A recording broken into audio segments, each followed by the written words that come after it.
their data and analysis until they get there. I'm Kate Searles, and I work with Catholic Charities, and I just wanted to say that this topic is an incredibly important one for the people that we serve. The definition of who is chronically homeless and who is not is a new wrinkle for us, and it's been really important for our clients. Oh, what is you want? I only have 20, so what I was going to do is let people pick one up if they're interested. So what I have here is Hennepin County's point in time count. It's a draft, but in it you will see the breakdown of people experiencing homelessness as singles or in family units, by gender, by I think length of home. I think chronic is maybe identified.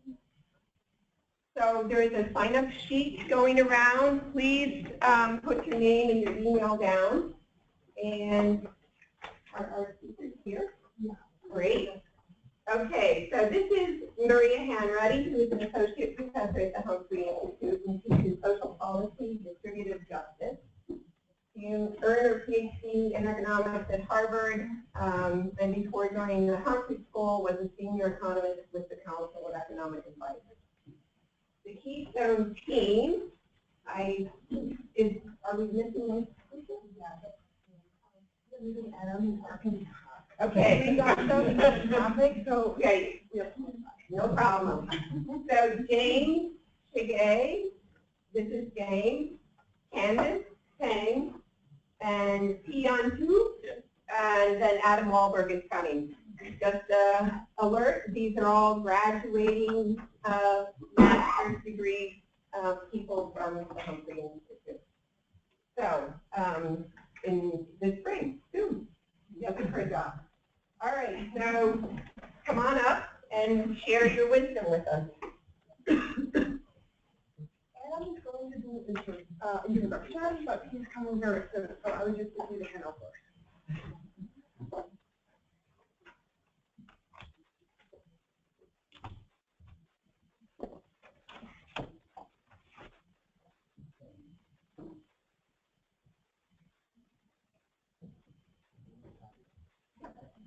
Oh, it's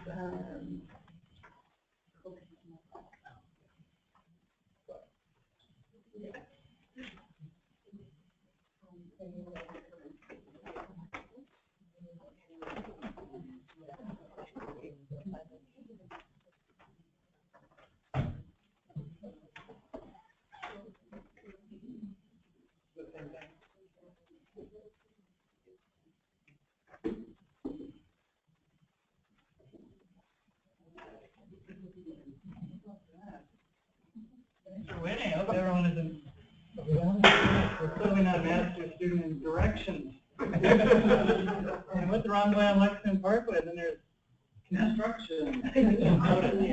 So, anyway, we'll just.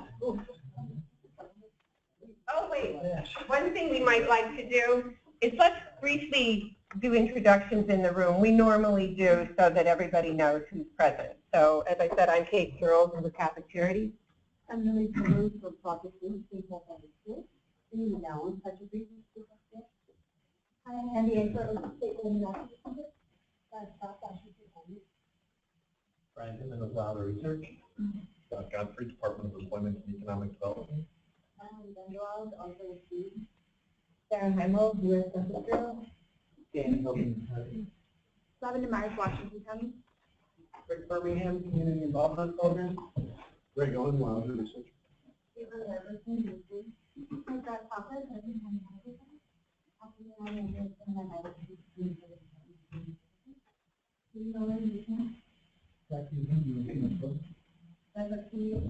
Public Schools Homeless Program. Sherry Talstrom, State Public Schools Taiwan Federal Program. Susan Olson, Ellen Shelton, Wilder Research. Western American Minnesota Management and Budget. Cindy Porter, State Public Schools. And McInerney, State Public Schools Project. Mark Hirschfeld, Range Management Services.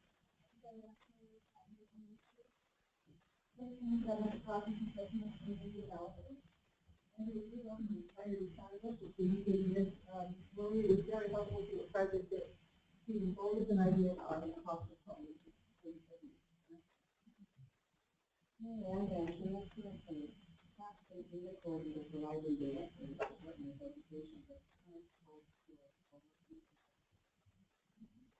Adam Becker, Thomas Fire. Well, they're Minneapolis, Lincoln County office there in Wilmington. Ready? Okay, cool. And then, starting, I think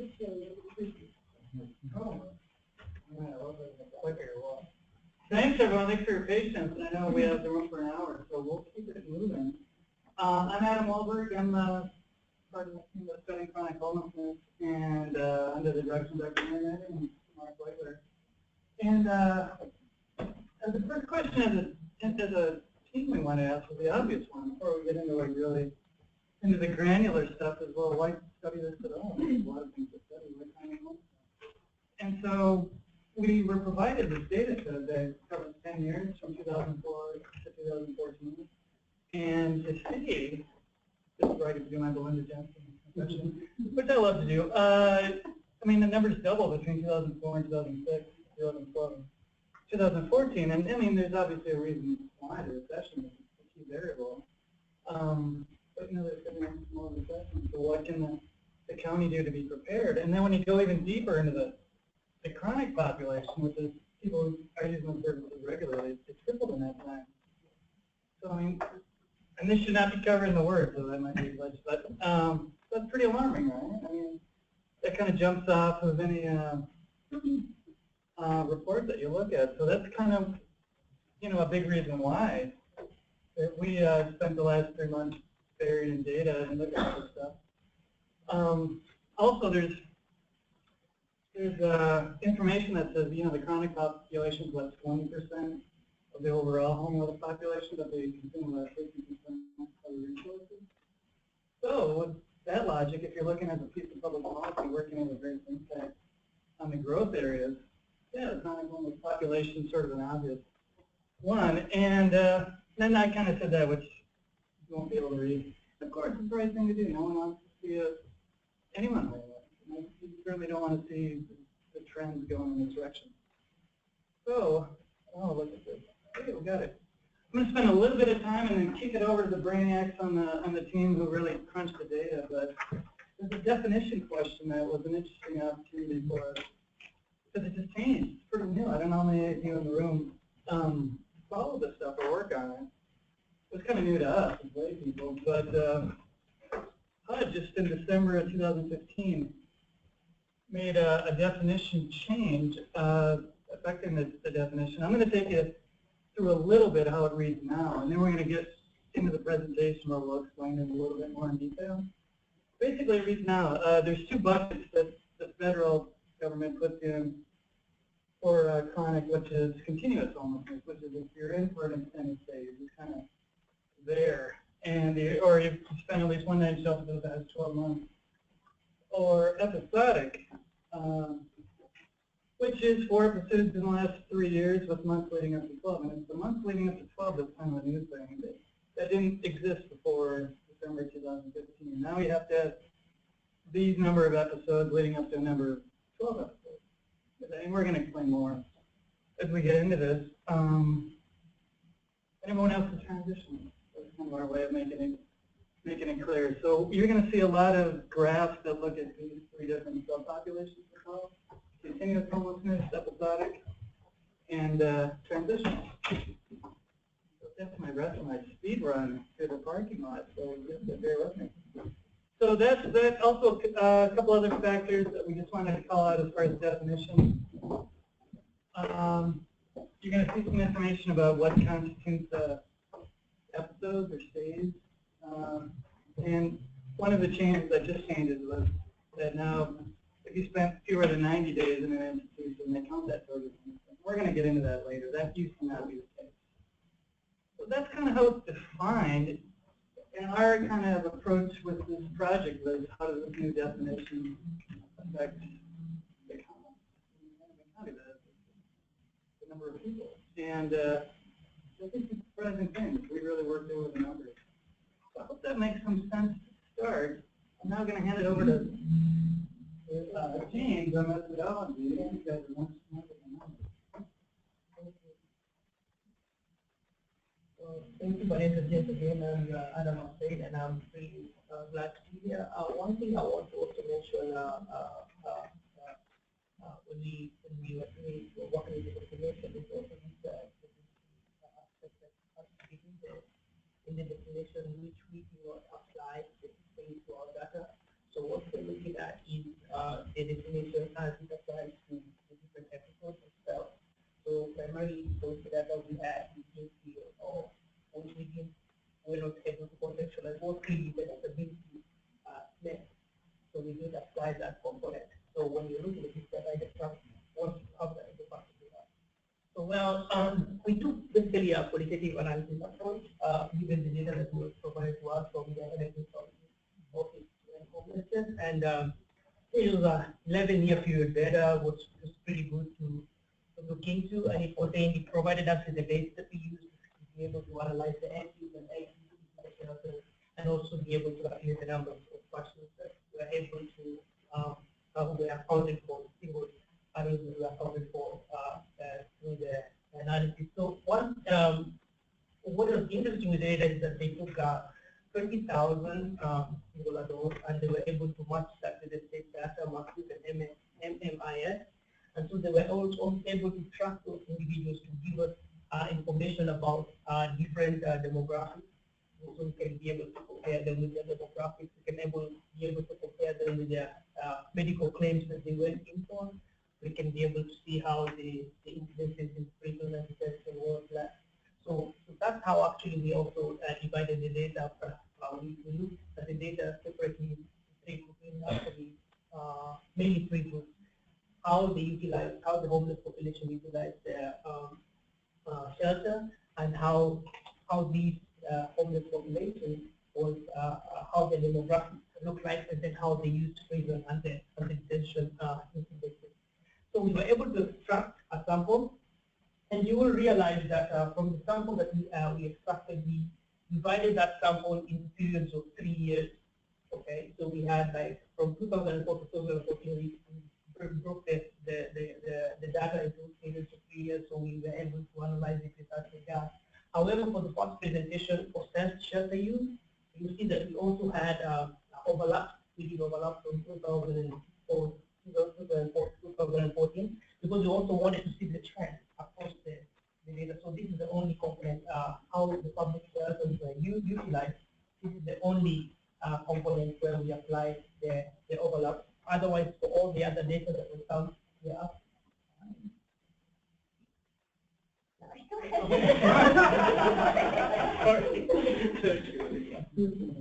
anyway, so for the medical claims and for the demographics and for the prison and detention data, we used 3-year blocks, which was primarily we focused on 2009 to 2011 and 2012 to 2014. The reason again you will see when we first see the changes that happen over time, and this can the differences in number ones allowed us to constrain ourselves to that category for sample. So, well, that said, I would like then to look at how the definition was applied. Kulhen and Brian have followed a tripod, and they did a paper on applying an alternative definition. And what they did, they had clusters, which we did not have. We basically made from our data. And what was interesting with our groups is that we divided them into two according to the definition. So we had the chronic and the transitional group. What did fit in the chronic population was essentially transitional. But then within the chronic population, we also further divided it into the continuous and episodic. Okay, and then we had a third group, which was both continuous and episodic, meaning that the people who had continuously plus episodic. So we had to look at, we wanted to see how those numbers look like. In the first presentation of how the shelters were utilized, services in the shelters were utilized, you see that we have this group accounted for. But in the medical claims analysis, and also in the prison and detention and demographic analysis, we didn't account for this group because it was the numbers were pretty low, so we didn't take it over to the data. We also did a lot of cleaning up with the data. So that we are not going to present here, but we have it in our report how we dealt with the meetings, how we dealt with the plans, how we dealt with the overlaps, and how we dealt with other issues such as what level counting, and so we actually go comprehensively in our report on those details and how we applied that and how we grouped the data. So with that, I would like to invite Sandy, and she will take you now to the actually the start of the outcome. Thank you. I'm going to go through some of the numbers with you guys. And did I just run it off?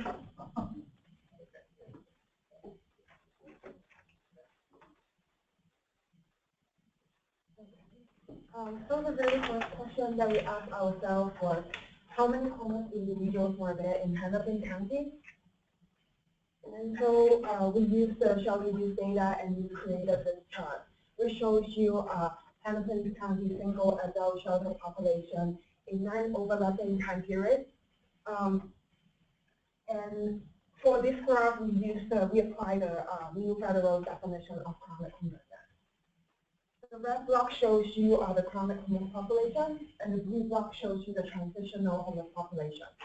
As Adam just mentioned, the homeless population has doubled over the years, and you can see that the biggest increase actually comes from the recession between 2006 and 8 and 2007 and 9. But what really caught our attention was the increase in the chronic homeless population. As you can see that the red area is getting bigger over the years. In fact, in 2004 to 6, only 10% of the homeless population is chronically homeless. But by 2012 and to 14, 16% of the homeless population is chronically homeless. So now let's look specifically at the chronic homeless population. The dark green area shows you the continuous, for this graph, again, we use the new federal definition, and the dark green area shows you the continuous homeless population. Under the new definition, a person is continuously homeless if he or she has been homeless for continuously for 12 months or more in a 3-year time period. And the light green area shows you the episodic homeless population. We define a person as episodically homeless if he or she has had 4 or more episodes that total 12 months in a 3-year time period. And on top is the group that suffers from both episodic and continuous homelessness. From this graph, you can see that the episodic homeless group has the biggest increase in total. It has increased by almost 8 times from 81 to 648. The continuous homeless group also increased by 17%. The continuous and episodic group is a very small population, but if you look at the growth, it has also increased by 9 times, from 14 to 127. Adam just talked about some of the changes in the federal definition of chronic homelessness. So we were curious, what would these numbers be like if we apply the old definition? We did that, and here is the. Okay, so the bar on the right shows you the chronic homeless population under the new definition, and the bar on the left shows you the chronic homeless population under the old federal definition.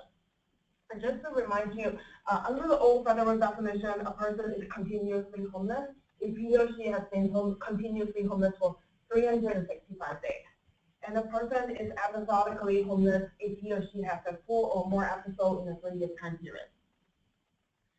As you can see, under the new federal definition, the episodic homeless group has decreased a lot, almost a third of what it would have been under the old definition.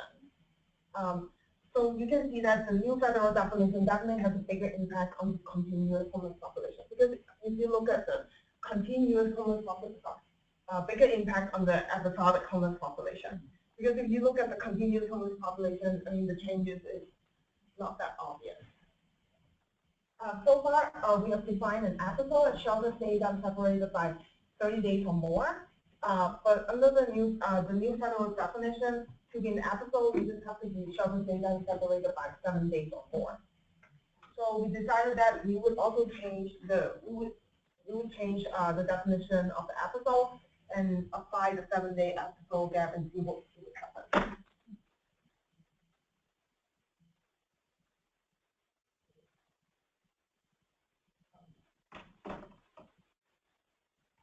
So the bar on the right shows you the chronic homeless population using the 30 days episode gap, and the bar on the left shows you the chronic homeless population using the 7-day episode gap. You can see that under the 30 days episode gap, the episodic homeless group also went down a little bit. But it makes sense because it is much harder to accumulate a 30 days gap between each of the youth. By applying all this definition, what we learned here is that the new federal definition, the count of the homeless, chronic homeless population is definitely very sensitive to the changes in the definition, especially the episodic homeless group. Apart from the count of the homeless population, we are also very interested in some of the components that define homelessness. And one of them is the number of episodes.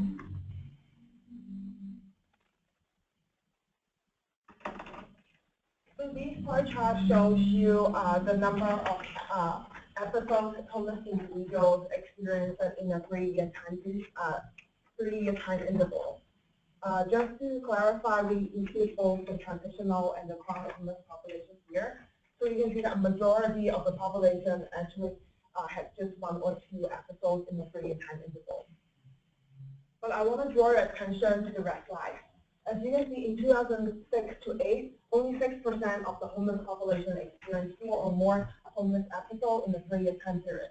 But by 2009 to 11, the population has decreased to 17%. And in 2012 to 14, even after the economic recovery, we still see a 15% there. From this chart, we learned that people are experiencing more homeless population. But, does it mean that people are experiencing homeless for longer periods of time? So to answer this question, finally we looked at the length of spell, the length of the longest spell. So here we see that the median of the spell in 2004 and 6 is 15 days, meaning that half of the spells last 15 days or less. But by 2012 to 14, the median has increased to 36 days.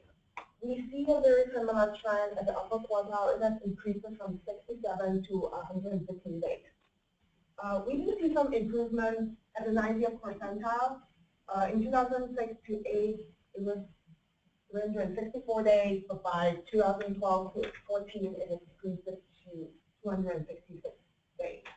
But it still means that like 10% of the spells actually last 266 days or more. Now that I've gone through some of the kinds of homeless population, the number of episodes, and also the spells, I'm going to pass this on to my colleague Tian to tell you a little bit more about the demographics.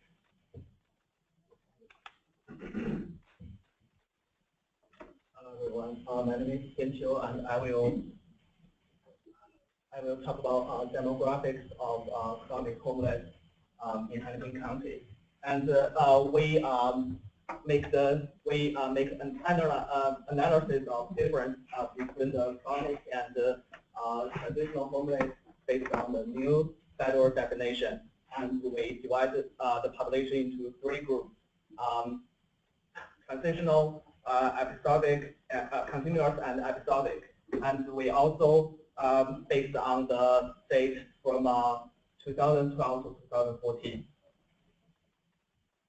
First, we will make analysis of gender. We can see from this table that the males take the largest percentage of the whole population, more than 70% to 80%. And also, male takes the larger percentage of episodic, comparing with transitional and continuous for the whole population.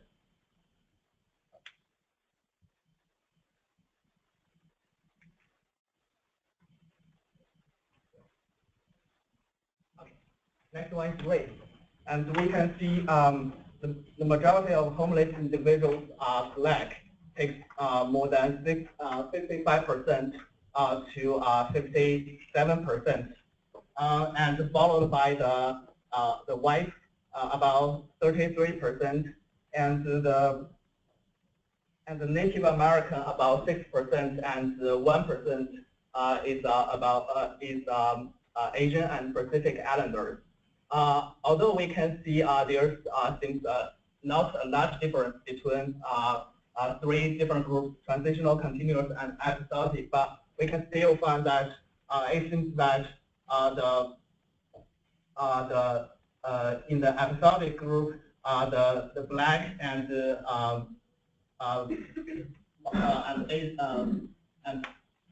Black takes a larger percentage in the episodic. Yeah. What's the percent on Native? Native. It's about 6%. Yeah, for the three different groups, and there's not a large difference. Yeah, about 6%.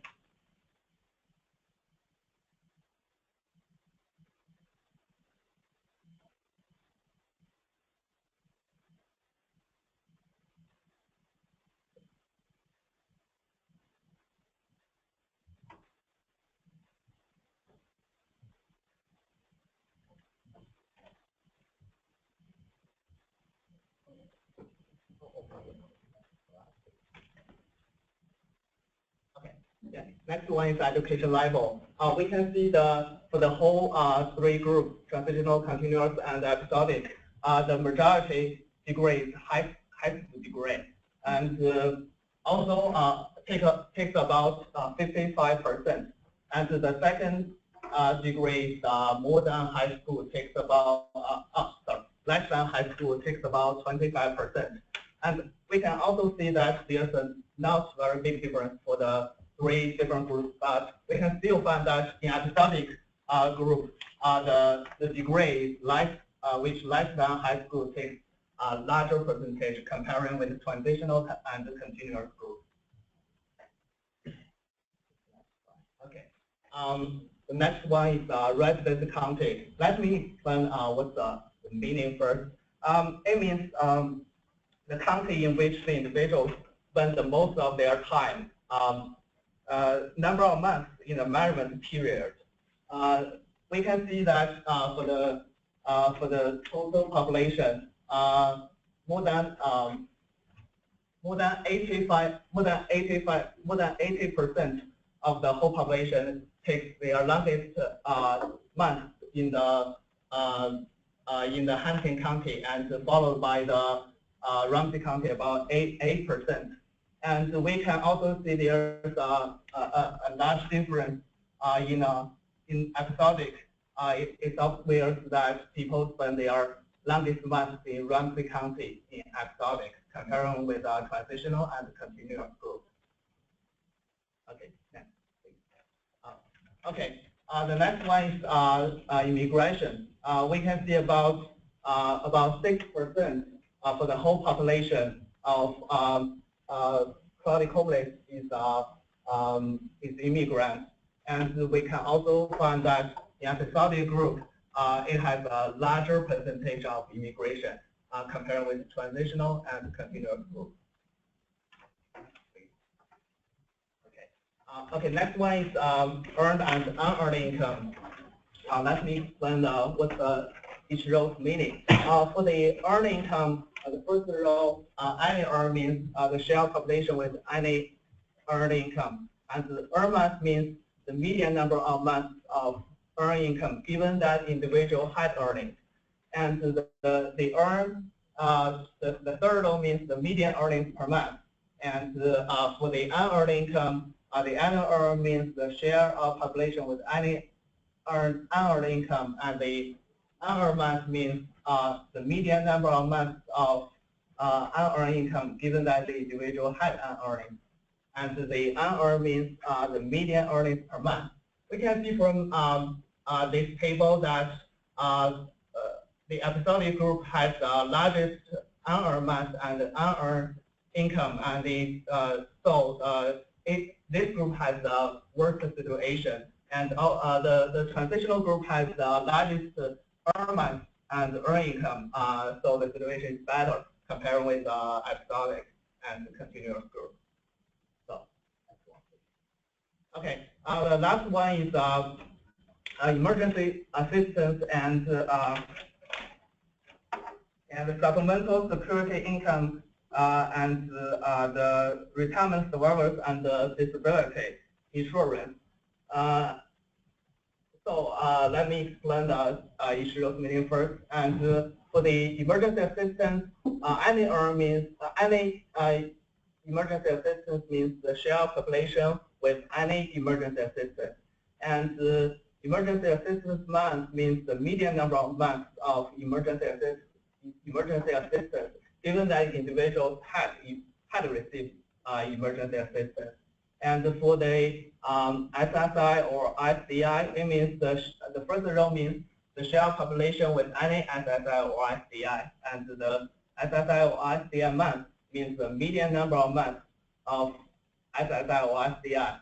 We can see that from this table, about for the whole population, about 60% of the chronic population have received the emergency assistance, and more than 50% of the whole population have received the SSI or SDI services. And the median month for the emergency assistance is about 1 month, and the median month for the SSI or SDI is more than 27 months. And we can also see that it's obvious that the episodic group has received more emergency assistance and SSI or SDI. So that's for the demographics. And next, I will pass to my teammate James to talk about the mental health problem. Thank you. Yeah, thank you so much. I know it's a lot of data, so please bear with us. And I know the screen results are not colored, so again, stay with us for that. So I will take you through mental health and inpatient service use, and I will also look at chemical dependency and prison and detention service use. So what was really interesting, and I know in your handles it's not colored, but you can see that again, the episodic group stands out in its utilization of these services. What this particular output shows us that around 11.5% of the total homeless population utilize the mental health inpatient services, with the chronic, with the episodic group leading the pack with 19% of use, and then we have the continuous 12%, and then with the transitional with 11%. So basically, that is the vertical axis, the percentages that went in during the months are shown within the vertical axis, so that I think it's clear to understand that we had a larger group going at least for one. Yeah. That is percent of all people in that group who had 1 month, not percent of months that they had it. Yes. Yeah. All right. So I'll move to the next one, outpatient, and let's see what that looks like. Thank you. Well, outpatient services were a little bit different from inpatient services. As you can see, we had a high utilization of these, and then we had an overall percentage of 57%, which was very interesting compared to mental inpatient services. And with the episodic group again going for more of these visits, and so it's really interesting to see that differences. Compared to the transitional, the numbers are really low, but when individuals went in for 4+ months, we have more occurrences of these. Basically, we looking at the overall percentages, you see 71% for the episodic group and 61% for the continuous group, with the transitional at 56%. Yes, please. Forgive me, I'm not as close to the issue as some people in the room, but do we know anything about, with the various services, whether they are voluntary or are they compelled in any way? Utilize it, so like mental health outpatient. We actually, we don't know exactly if they were compelled or not, because the information is the administrative data, the records of the medical claims that they have. So that is what we're using, basically the administration records. So that, I don't know, it's not really something I suppose would be Would these include mental health episodes that were treated in the emergency room? Yes, we will have the emergency room coming down. So if a person went in kind of off the rails and they went into the ER, that would be counted in billed medical assistance, and that would be an episode here. I think he's saying it's on another slide. Yes, we have it. Yes, Okay. it's in another All right, slide. thank you. So this is actually just a mental outpatient claim, and the previous one was mental inpatient claim. So, which of course what stand out for us was the study group had a high utilization. But then now when you look at the, I got. So the emergency room, which was also very interesting, and we find very high usage of these services. We find that the total overall was 63.3% use of overall homeless population, and this was really interesting to see. And with the episodic group again with 85%, and then continuous 74%, and the transitional with 61%, which again stands really, I mean, really outstanding.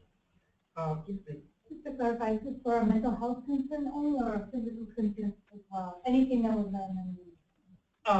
That delineation we are not clear for about. Any. It's any emergency utilization. So the delineation was not very clear on that. And that gets back to my question. Yeah. Could an emergency room visit trigger a mental health claim that would have shown up also in your previous chart? I mean, yeah, I think the way that that is done, if it's claimed, like if they're hospitalized, Inpatient treatment. right, they're hospitalized and into an inpatient claim, Right. an outpatient claim, more likely than not, is not going to be an emergency room stay. It could be if there's, if they are being put on medication or if they seek, psychiatric services. Right. So they might be that. Thank you. So we move on to the chemical dependency outpatient, which was a little bit different compared to what we saw in the mental health inpatient and outpatient. So mental chemical dependency inpatient, and according to most of the studies that these are supposed to be along the same line, but this was basically an overall of 2.4% of the overall homeless population had went in for this service, so which was a little bit low. Okay, with the episodic group 5%, the continuous is 4%, and with the transitional at 2%. That was really interesting to see. And then, but then for the outpatient chemical dependency PD services, we find that there was a little bit more utilization from all the three groups, and this was around 18.4%. Use overall for all the homeless population, from all the homeless population, and with the episodic group with 27%, the continuous with 17%, and the transitional with 18%, and you can see how the distribution is in the month.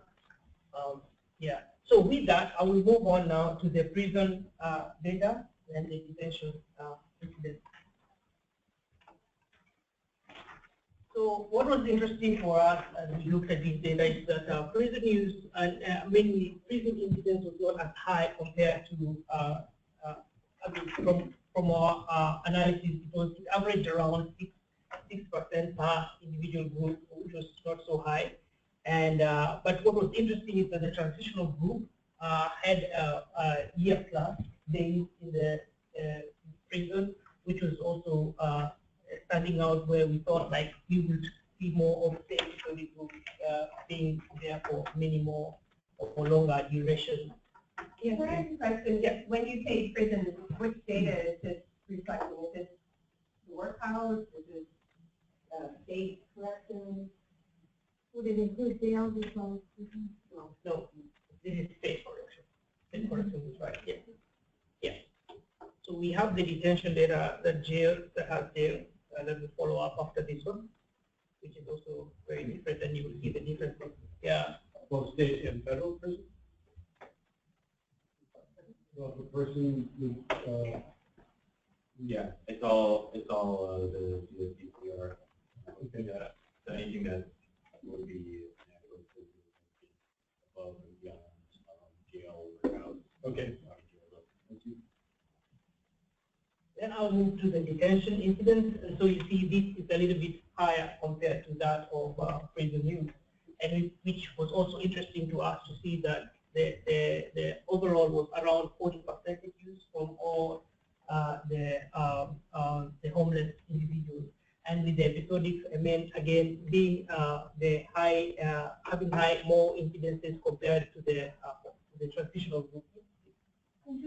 The population you're talking about here is a 3-year slice.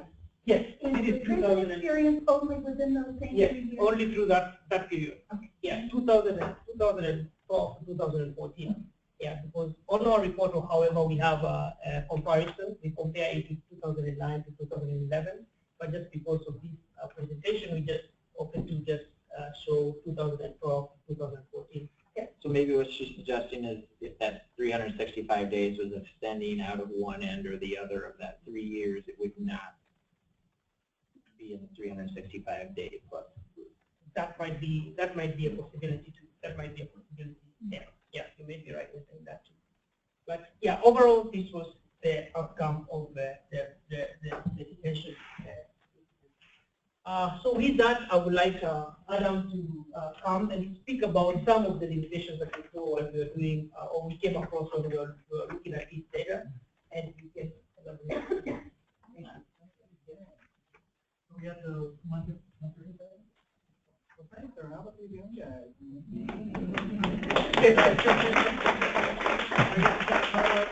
We don't know, which is probably good for me. Let's see. Oh, yeah, we're struggling with this. Hey, limitations. And, you know, and we'll wrap up soon. And again, thank you for your patience as I was driving us around Woodbury, you know, trying to find this. But yeah, I mean, to just go through these, one of the key distinctions is really, I mean, it's kind of obvious. We studied people who are in public shelters and not private shelters. There are private shelters in Hennepin County, like Simpson and others, and they're not included in the data. This is strictly a pull of data from public shelters. Another thing that, you know, bears mentioning is we really don't have a variable to study what people are doing outside the school. You know, if they're couch shopping, or sleeping outside, or sleeping inside. It's strictly what we were able to gather from their time in shelter. So that's number 2. Oh, the institutional stay piece, yeah, of less than 90 days. This is kind of like things like hospital stays. You know, if they had less than 90 days, you know, we didn't really adjust for that. It just wasn't in the data. We weren't comfortable with kind of making any kind of conclusory, you know, conclusions and into that. So that's not really included in the data or the definition of the spell. Probably would have meant a higher number of chronic homeless if we would have had that. But again, it didn't really show up in the numbers. So information on incarceration, medical service, public assistance, basically time out of state. I mean, it's Minnesota, right? So, you know, it's probably pretty likely people come in and out of state who are homeless, maybe head out to warmer states or any other states, and they're likely in and out and probably would affect the transitional homeless group. We don't really have information on that, so just keep that in mind as well. That's not really part of our analysis, the in and out of the state of Minnesota. And disability, which James mentioned up front, which is a key piece, because I understand most people in the room here work with folks who are, you know, come through the federal definition, which is kind of by nature given. In the federal definition, to be labeled chronically homeless is to also be disabled. And we didn't include that measurement. You know, we included just time in shelter, and that qualified you to be chronically homeless in our data. And if we had, so that probably means our count's a little big. You know, if we had just used the federal definition, which is a disability status, probably lower. So just keep that in a little frame for it. We came up with our number and the numbers we used in the analysis. So final one, and really, we asked ourselves over these 3 months, what does this all mean? I mean, maybe we can just throw a bunch of charts and, graphs at you and tables, and we're kind of tourists.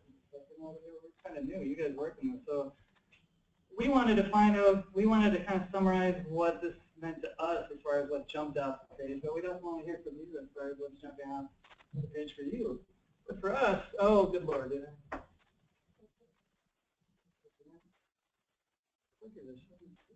Hey, here we are. I mean, episodic. I don't know about you guys and your guys' eyeballs, but didn't that kind of just keep coming out? We just kept seeing the growth in episodic subpopulation, really, and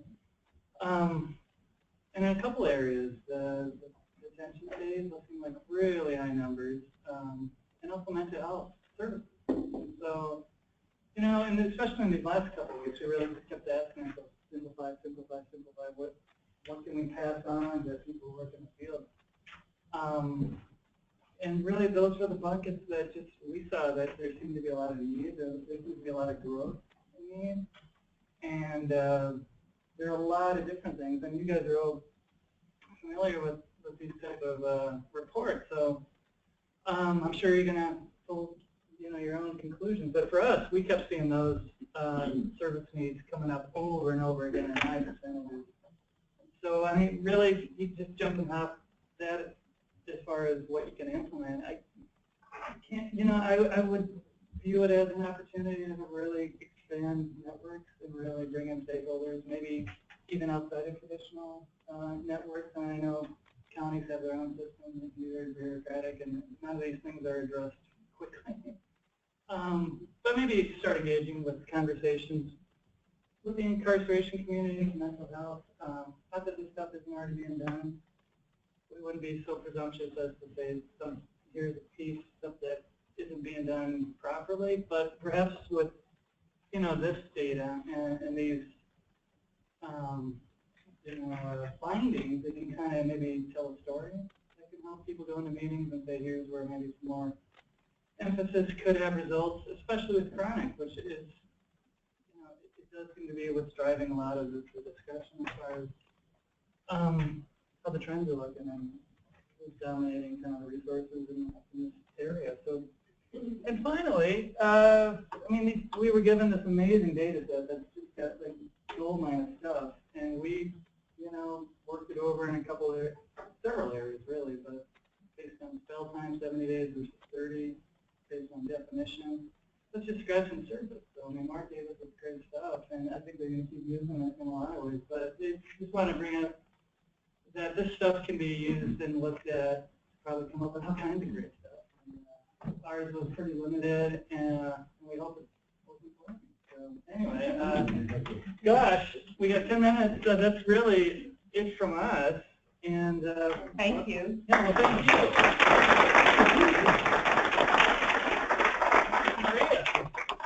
So we do have 10 minutes for questions, and beyond that, we have the room for a while. So if people who are here only till 12:30, we totally understand that you have to leave. But for people who don't get a chance to ask their question, we do have the room for a little bit after.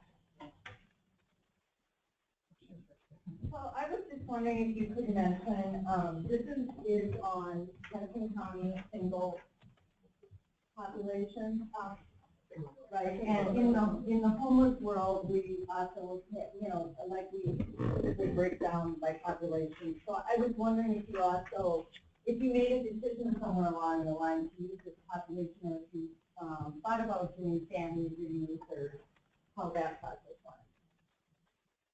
Because this information would be really incredible to have on families and youth as well. I think that would have some, yeah. Maybe that would be some, maybe that might be easier. What if the Office of Homelessness has a website? Reports from prior actions. Okay. There's a lot of good stuff out there.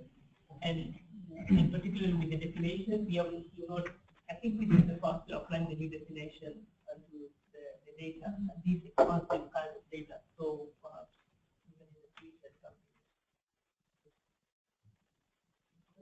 I was just wondering if you have any thoughts or hypotheses or theories about why the into the episodic homelessness increased by so much?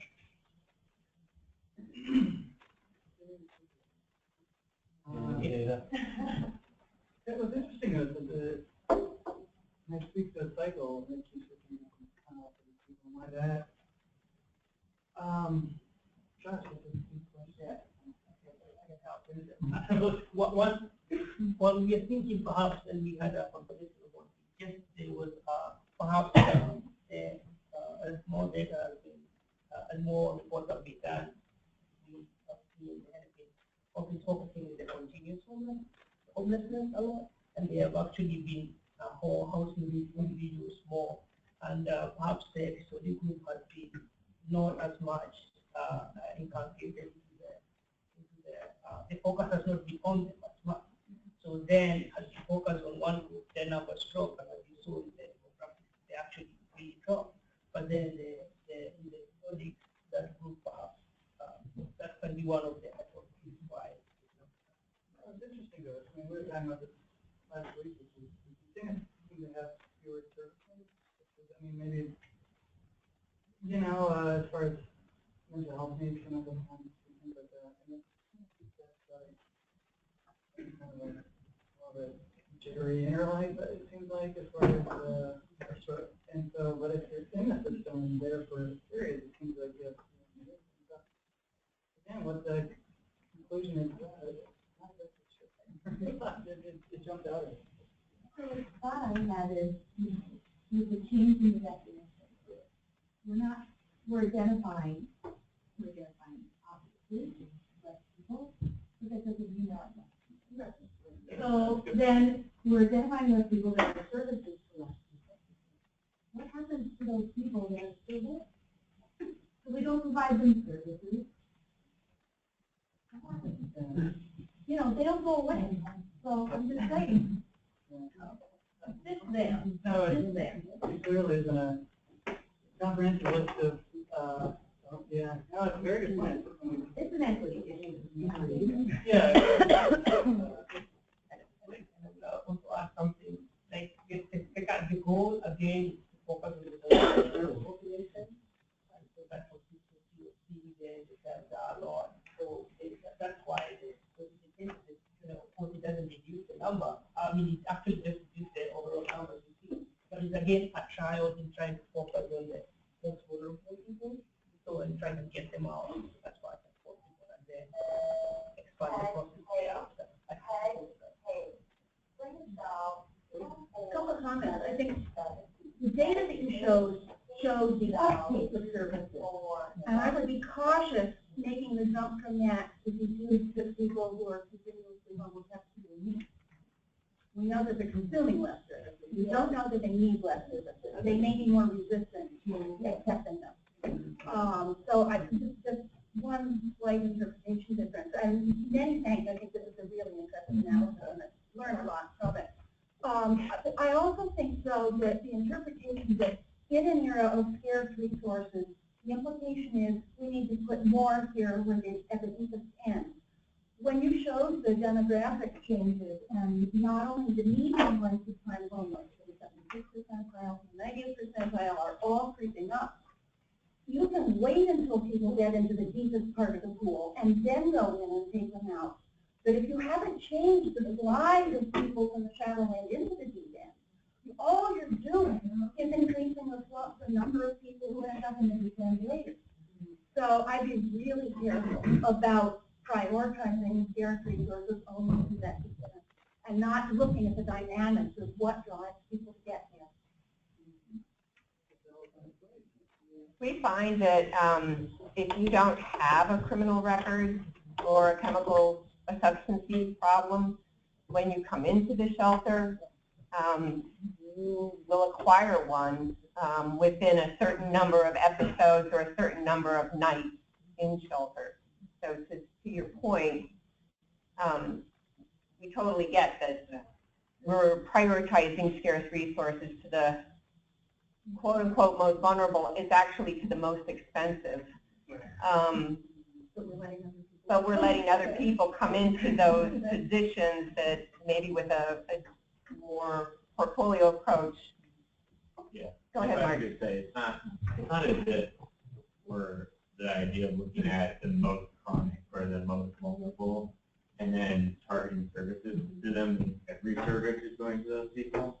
The whole reason that the chronic definition exists is that you prioritize people for the most supportive housing that's available and the most supportive of services. So the people that do have the deepest needs. So yeah, I wouldn't say, hey, those are the only people we should focus on. But for like the deepest end services, the idea from the federal government down and from the state down is that it makes sense to focus on the people that have the highest needs, so the most expensive services, rather than putting other people on for the services and then lower cost users. That's one. I think the biggest unanswered question is what's happening in between those stages for the episodic group. I'm not as close to this issue as many, but it seems to me like there could be many things. If they're just outside or house hopping, to a layperson, they're still experiencing continuous homelessness. And so I just wonder if that's a point of data collection. When people enter a shelter, that we need to know where they've been. Okay. So they may not be meaningfully that different from our continuous. And I'm wondering if there's some interaction there with the vacancy issue. Is a stay ending because of the diaper taken and then that ends to stay? Or someone could do a killer Question qualitative. for the room, I don't know. Yeah, so are they precariously housed, or are they outside, or are these groups so meaningfully different? Well, in the role of the in absent vacancy rate in affordable housing, I mean, that's a huge part of it. I mean, the early part of the data collection, our community's investment in affordable housing of all types was a higher percentage of what we were building in the way of rental housing. I think one other distinction in the continuous and episodic among the longer-term homeless. And I don't know this is true, but I have been suspecting it. As we've institutionalized shelter systems as a way of housing people that are very poor and have multiple problems, there's a part of that population that sort of fits into that system, and that becomes their institutional home. And I kind of think of those continuously homeless folks that are chronically homeless as having sort of become part of that institutionalization of shelter as a way of housing. And I think the episodic, I'd be interested in age analysis breakdown of the episodic. I'd be curious to see whether you see differences in the ages, if there's a pattern of older ages in the continuous versus the episodic, if the episodic are, whether you have differences in the presence of mental health problems in those two populations, types of mental health problems. Obviously, you can't do all of that in the data. Two quick methodological questions. What was your matching data elements for getting to state data from the Hennepin data? What were the data elements you had? Did you have social security number, age, date of birth? We had a primary key. I didn't get. Yeah, so the matching was done at that Hennepin County level with, it's done through multiple variables, age, DOB, SSN, and You did have SSN, okay. Yeah. And then one other methodological question. In applying the definition of chronic homelessness, did you use only the data that you had on the people based on their presence in the shelter system, or did you do self-report of them and their length of time being homeless? In other words, were you only counting a person as, let's say, chronically homeless for a year, so continuously homeless, if they were actually in the shelter database and you could count them for 365 days? You were not using any self-report of other people in terms of that. So the episodic could have, in fact, been continuously homeless, as Andy pointed out. Right. And so that would mean that your numbers would be an underestimate of the total number of chronic homeless. Well, I just want to note that it is 1:30, and I'm sure there are people in the room who need to get on to other things. I invite you to stay for the conversation if that's possible for you. Thank you.